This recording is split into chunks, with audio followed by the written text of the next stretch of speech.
Hello, third grade students. Today I'm going to be reading to you chapters 5 and 6 of third grade Angels. So let's go ahead and get into it. Chapter 5 The Hat. Mom was right.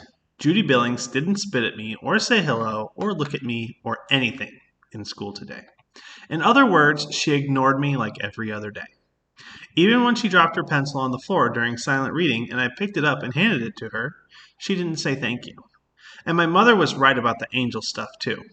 From the moment Mrs. Sims said, "Good morning, angels," and we all answered, "Good morning, Mrs. Sims," you could feel the angel buzz in the air. Darren Tapp, who never says please or thank you, raised his hand and said, "Mrs. Sims, may I please go to the bathroom?"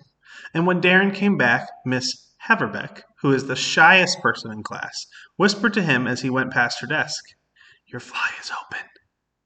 All day long, pleases and thank yous and pardon me's were flying around like bees at a picnic. A lot of who did it's, too, because from the first minute all eyes were on Mrs. Sims' desk. Sitting right there was an apple, a really big red apple, a really big red polished apple, buffed to a shine like it was a new car. Whispers raced up and down the aisles. Who did it? Who did it? Who did it? Nobody knew, except me. As the whispers were flying around, I was doing my usual thing in my seat behind Judy Billings, staring at her perfect, uncovered right ear. I started to notice something. The perfect curve at the top of her ear was getting pink, then red. The whispers were flying, and Judy Billings was blushing. Aha, I thought. The apple came from her. Some of Judy Billings' blush sank into my chest. We shared a secret. I closed my fist and made a vow. Nothing, not 100 spiders or torture by tickling or 10 Gerald Willises would ever make me rat her out. During silent reading, Mrs. Sims was writing something. It was hard to concentrate on my book. I kept looking up at her. So did everybody else. We were all wondering the same thing. Is she writing something good about me? Perfect in every way. I kept remembering what Judy Billings said about angels yesterday, and that's what we were today. Perfect in every way. We sat straight in our chairs and raised our hands for every question and stood to give our answers and were quiet as mice the rest of the time. I kept reminding myself to keep my lip buttoned and not blurt out stuff like yesterday. Only Joey was bad. He kept making noises and funny faces. He was trying to make us laugh, but nobody did. Even in the lunchroom, we were perfect. Everybody smiled at the lunch ladies and said thank you whenever they handed us something, and everybody chewed with the mouth shut, except Joey. Then came after lunch recess. It was a warm and sunny day, but really windy. Swings were flapping when nobody sat on them. Basketball shots were curving. Besides the wind, everybody was going along pretty normal until a yellow baseball cap came flying onto the playground. On the other side of the fence, a lady in a sweatsuit was stopped, jogging in place. She was pointing to her hat, which had blown off and landed among a bunch of us third graders. For a second, nobody moved. And then it hit all of us at once. Good deed. About 10 of us pounced on the hat. There were so many hands, the best I could do was grab somebody's wrist. We were wrenching and pulling and twisting 10 different ways. I got it! I got it! Let go! I was first! I was first! Ow! Suddenly, we all snapped apart like a broken wishbone. Eddie Shank was holding the rim of the cap. Diana Briggs was holding the rest. Somebody said, "Uh-oh." Everybody just stared at the hat pieces, except Joey, who was laughing. A screech came from the sidewalk. "You little hoodlums!" The jogger lady kicked the chain link fence and started running. Mrs. Sims was standing in the doorway, watching. Silence in the classroom. The two pieces of the yellow hat sat on Mrs. Sims' desk. In between them was the apple. "That was disgraceful," said Mrs. Sims. "Very unangelic behavior." Judy Billings raised her hand. Mrs. Sims didn't call on her, but Judy stood up and spoke anyway. "But I didn't do it. I was just watching." It sounded like she might cry. Mrs. Sims didn't even look Judy's way. Judy sat down. "You're all guilty," said Mrs. Sims. "You're guilty of doing it. You're guilty of watching and doing nothing to stop it. How many of you went over to the lady and told her you were sorry for the bad behavior of your classmates?" No hands. "Didn't think so. You're guilty of that too."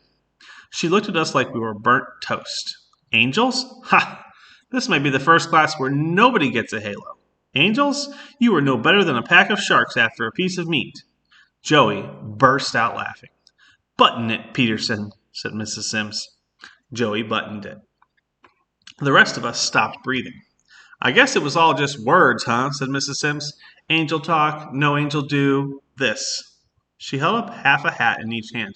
Will never happen again. Her eyes went up and down the rows, zapping each of us with a yeah, you glare. She put the hat halves down. Got it? No sounds came from us. We just boggled and nodded. Chapter 6. It was true. It was amazing, I said at dinner. You're just having one amazing day after another, said Mom. What was amazing, said Zipper Nose. Zipper Nose is my sister. She's behind me in second grade.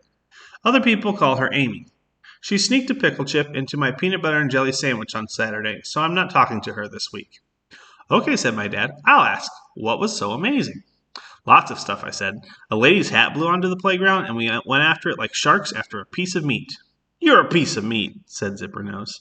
Mom, I yelled. Bubba, my baby brother, laughed and babbled something. It's the weirdest thing. Whenever I get mad, he laughs. My parents understand his babble, but I don't. We? Said my dad. Huh? I said. You said we went after it like sharks. Were you one of the sharks? I'm a cat, said Zipper Nose. She hates it when I get all the attention. I guess I was, I said, but it wasn't me that ripped the hat apart. My mother's eyes boggled. Ripped it apart? Good grief. What did the lady do? She called us little hoodlums. She got that right. And Mrs. Sims saw it all. Good. But I didn't rip it, I told them. There were too many hands in there. I couldn't even feel the hat. Accessory to the crime, said Dad. You were all equally guilty. My dad's a lawyer. I stabbed a green bean. That's what Mrs. Sims said. Even the kids you were just watching were guilty. Dad nodded. I like this teacher. I'm a cat, said Zipper Nose. I saw her reaching for the mashed potato spoon. I got there first. I dumped a spoonful on my plate. She reached for the spoon. I put it on the other side of the table. She screeched bloody murder. Mom, he always has to be first. He saw me reaching for the spoon and grabbed it. Give her the spoon, said Dad. Zipper Nose's hand was wagging in my face. I stuck the spoon in the mashed potatoes. She went on whining. He just did it to make me mad. He doesn't even like mashed potatoes. I ignored her. Mrs. Sims was really mad, I said. She told us we were disgraceful. She said maybe nobody will get a halo this year. And you know what she said to Joey Peterson? The new kid who's not afraid of anybody, she said? Yeah, him. He laughed when she called us sharks, and know what she said?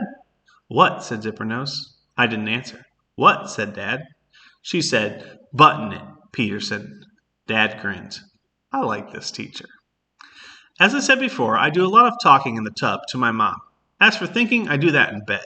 And that's what I was doing, thinking about dinner and hearing Zipper Nose's words over and over. He always has to be first. It really bugged me because it's bad enough I have to hear her voice all day long in the house. But now I was hearing it in my own dark and private bed with the door shut and the lights out.